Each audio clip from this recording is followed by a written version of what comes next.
नारायण राणे साहेबांना दिल्लीमध्ये पाठवायचे की नाही?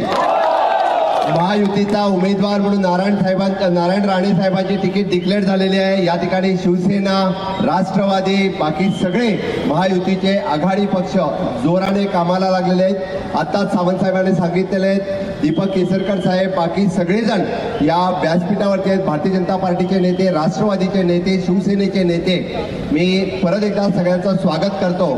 आणि माननीय मोदीजींची जी गॅरंटी आहे, माननीय मोदीजीने काय गॅरंटी दिलेली आहे? माननीय मोदीजीने गॅरंटी दिलेली आहे, आतापर्यंत आपण फक्त ट्रेलर दाखवलेला आहे, पिक्चर अभी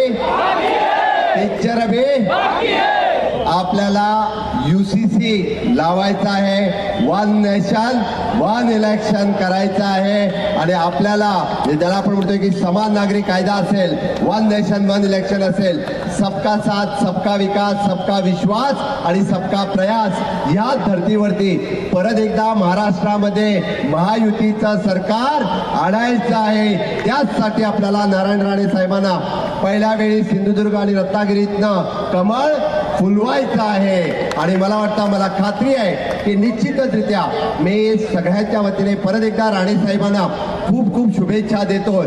आणि मोदीजींच्या परत एकदा बरोबर त्यांना दिल्लीला पाठवण्यासाठी आपल्या सगळ्यांचा सहकार्य असणार की नाही?